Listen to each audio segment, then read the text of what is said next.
O pai desligou o telefone sem dizer adeus, e o silêncio que ficou foi mais cortante que qualquer grito. Miguel segurou o celular com as mãos trêmulas no pequeno apartamento alugado em Lisboa e sentiu o peito apertar até doer. Você não é mais nosso filho, tinha dito António com a voz fria de quem cumpre uma sentença, e agora aos 25 anos Miguel via a vida que construíra com tanto esforço desabar como um castelo de cartas. A memória da noite fatídica em Braga voltou como um soco no estômago. Era domingo, o cheiro de bacalhau com natas enchia a cozinha da casa familiar, no Minho o pai sentado à cabeceira com o jornal aberto, e a mãe Maria servindo o prato com as mãos nervosas. Miguel respirou fundo, juntou toda a coragem que tinha acumulado durante meses e disse: eu sou gay e estou apaixonado por um homem chamado Rafael. O pai levantou-se devagar, o rosto vermelho de raiva, bateu o punho na mesa e gritou: nesta casa não admite aberrações. A mãe começou a chorar baixinho, pedindo para ele pensar na família, na igreja, nos vizinhos, mas Miguel não recuou. Em menos de uma hora estava na rua com uma mala velha cheia de roupas e livros, o pai batendo a porta atrás dele e gritando: nunca mais volta aqui. Miguel pegou o autocarro noturno para Lisboa, chorando baixinho durante as 5 horas de viagem, perguntando se tinha destruído tudo por ser quem era. Em Lisboa encontrou um quarto partilhado no bairro Alto e começou a trabalhar como empregado de mesa num café perto da Praça do Comércio. Os dias eram longos, as noites solitárias cheias de dúvidas e culpa. Será que eu mereço ser feliz enquanto a minha mãe sofre? Pensou ele tantas vezes olhando o Tejo do Mirador de Santa Catarina. O preconceito que sentia em Braga, onde a igreja ditava as regras, ainda o perseguia mesmo na capital mais aberta. Ele evitava redes sociais com medo de ver fotos da família ou mensagens de condenação. Uma noite, num evento de apoio a jovens LGBT no Lisboa Factory, conheceu Rafael. Rafael tinha 28 anos, era alto-atlético, com cabelo castanho curto cortado rente e um sorriso caloroso que transmitia segurança imediata. Ele trabalhava como designer gráfico e voluntariava em associações de apoio. Conversaram durante horas sobre música, sobre sonhos e sobre a dor de ser rejeitado. Miguel contou tudo sem filtro e Rafael ouviu sem julgar, segurando a mão dele com firmeza. Pela primeira vez em meses, Miguel sentiu que não estava sozinho no mundo. Rafael convidou-o para um café no dia seguinte e assim começou uma amizade que depressa se transformou em algo mais profundo e verdadeiro. Rafael ajudava com contas, encorajava Miguel a tocar violão à noite e repetia que o amor não é pecado, é liberdade. Mas o conflito interno não desaparecia. Miguel acordava suado lembrando o rosto da mãe chorando e perguntava se o seu amor por Rafael valia o preço da família perdida. Rafael abraçava-o forte e dizia: escolhemos a nossa família, Miguel, e eu escolhi você. O relacionamento crescia devagar, cheio de caminhadas pelo Alfama, jantares simples e noites de confidências. Miguel começou a escrever canções à noite, letras cheias de dor e de esperança sobre identidade e aceitação. Uma noite, depois de um turno exaustivo, ele gravou uma canção simples no celular com o violão e postou numa plataforma online sem grandes expectativas. Não imaginava que aquela melodia simples sobre um filho renegado iria mudar tudo. Os dias seguintes trouxeram os primeiros comentários positivos e Miguel sentiu um brilho de esperança misturado com medo. E se os pais virem, pensou ele, mas Rafael sorriu e disse: é a tua voz, o mundo precisa ouvir. Rafael e Miguel passaram o fim de semana em Sintra, passeando pelos jardins do Palácio Nacional, o sol filtrando entre as árvores antigas e o ar cheirando a terra molhada. Miguel sentia-se vivo pela primeira vez em muito tempo, o peso da rejeição aliviando um pouco com cada passo ao lado de Rafael. Rafael segurava a mão dele sem medo e dizia: vamos construir algo nosso aqui em Lisboa, longe de todo o julgamento.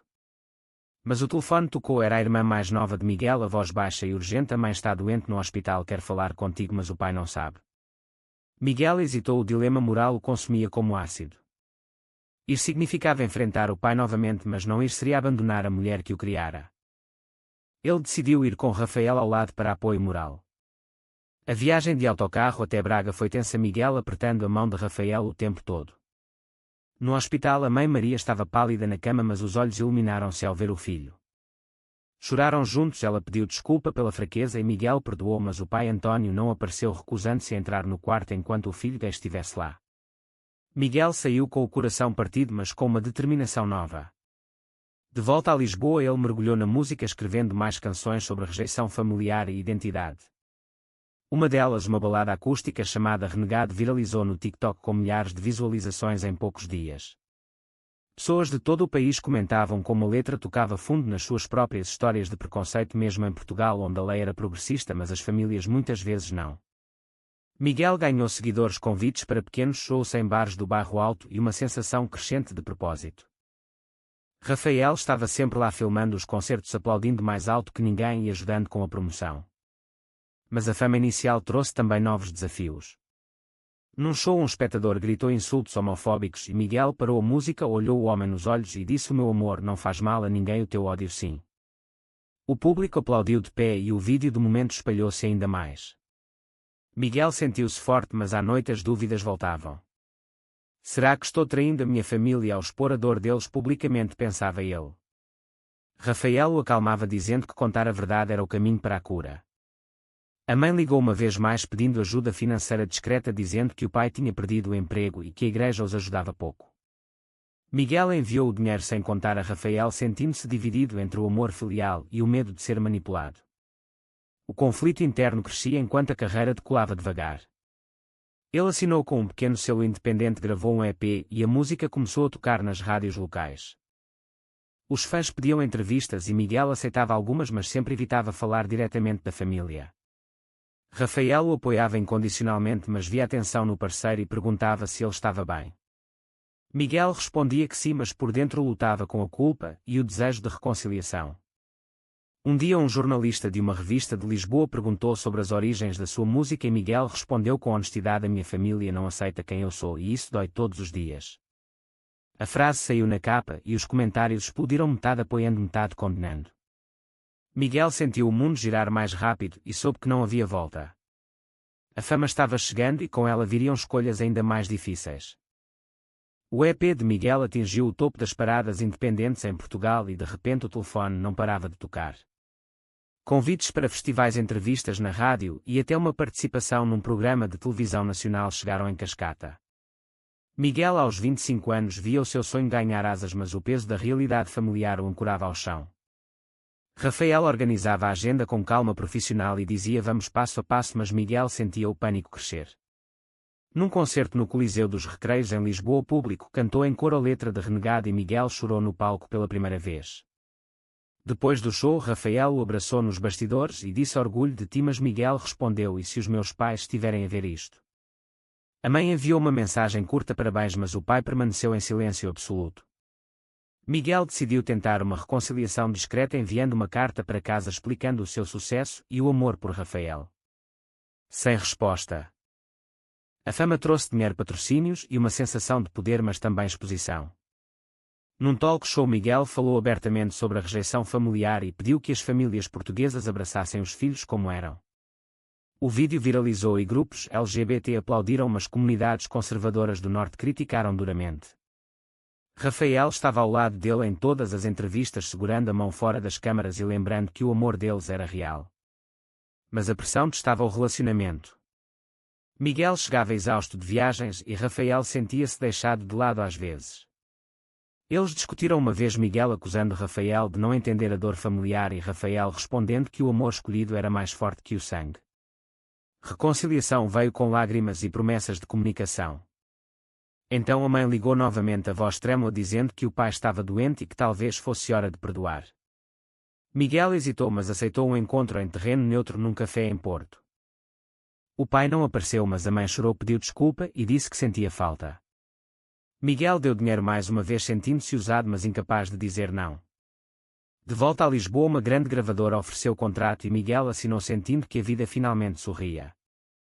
O álbum de estreia foi gravado em estúdio profissional com letras ainda mais pessoais. Durante as sessões, Miguel escreveu uma canção dedicada a Rafael chamada Luz no Tejo e quando a tocou para ele ambos choraram. O sucesso explodiu, o álbum entrou nas listas nacionais e Miguel foi convidado para o Festival da Canção. A visibilidade nacional trouxe alegria, mas também o medo constante de que a família usasse o momento para atacar. Rafael propôs que vivessem juntos num apartamento maior em Alfama e Miguel aceitou com o coração cheio. A mudança simbolizava o começo de uma vida nova, mas as sombras do passado ainda pairavam. Num jantar de celebração com amigos do meio artístico, alguém perguntou sobre a família e Miguel respondeu com honestidade: "Eles ainda não aceitam, mas eu escolhi viver." As palavras saíram firmes, mas por dentro ele ainda se questionava se a fama valia a dor permanente. A carreira subia e o amor com Rafael aprofundava-se, mas o preço emocional começava a cobrar fatura. O álbum de Miguel alcançou disco de ouro em Portugal e a fama tornou-se nacional. Entrevistas em revistas de grande circulação, capas de suplementos e concertos esgotados marcaram os meses seguintes. Miguel viajava entre Lisboa e outras cidades, sempre com Rafael ao lado, gerindo a logística e o apoio emocional. Num concerto em Braga, Miguel sentiu o estômago apertar ao ver cartazes de fãs, mas também alguns protestos silenciosos de grupos conservadores.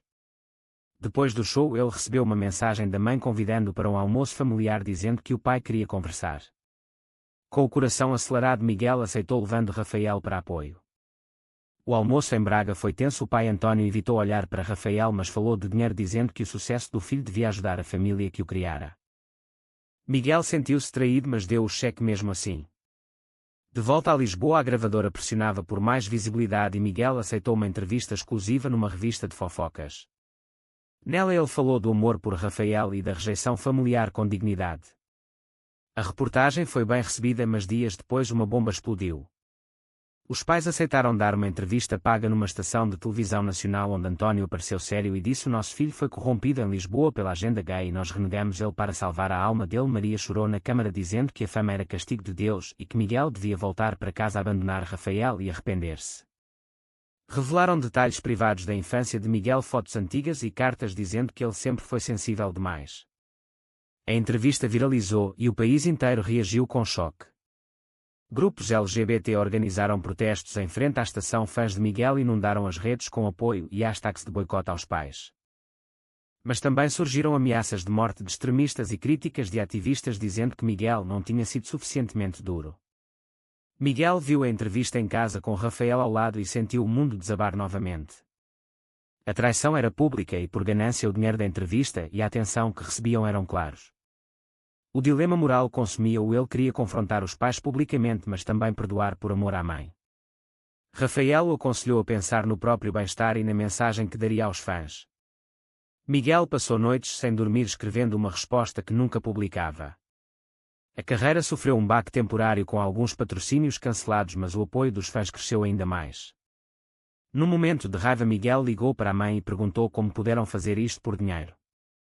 A mãe chorou, mas o pai pegou no telefone e disse: "Fizemos o que era certo." Miguel desligou tremendo e Rafael o abraçou forte, dizendo: "Você não está sozinho." A decisão seguinte seria a mais difícil da vida dele. Miguel decidiu responder publicamente num concerto especial em Lisboa, transmitido ao vivo. No palco, com o violão na mão e Rafael ao lado, ele falou com a voz firme mas emocionada: "Os meus pais escolheram o preconceito e o dinheiro em vez do amor, mas eu escolho a verdade e a minha família escolhida." O público aplaudiu de pé e o momento tornou-se icónico. Depois do show, Miguel e Rafael encontraram-se com os pais num hotel neutro em Porto. O confronto foi duro. António acusou Miguel de ingratidão e Maria implorou perdão. Miguel olhou nos olhos deles e disse: "Vocês traíram-me quando eu mais precisava, mas eu não vou retribuir com ódio. Eu perdoo, mas não esqueço e não vou voltar." A mãe chorou, o pai saiu em silêncio e Miguel saiu do encontro com o coração mais leve, mas ferido para sempre. A carreira recuperou com força. O novo single sobre traição familiar subiu ao topo das paradas e Miguel usou a plataforma para defender direitos LGBT em Portugal. Rafael e ele oficializaram a união civil numa cerimónia íntima em Lisboa, rodeados de amigos escolhidos. Miguel sentiu-se finalmente livre para viver sem a sombra constante da rejeição. Anos depois, olhando para o tejo do apartamento em Alfama, ele refletia sobre o preço pago. A fama trouxera luz, mas também dor profunda. A família nunca mais contactou e Miguel construiu uma vida plena com Rafael, cheia de música, amor e propósito. O caminho tinha sido marcado por decisões difíceis, cada uma com o seu custo, mas cada uma o tornando mais forte. Ele aprendeu que o amor verdadeiro não exige sacrifício da própria identidade e que, por vezes, cortar laços é o maior ato de sobrevivência.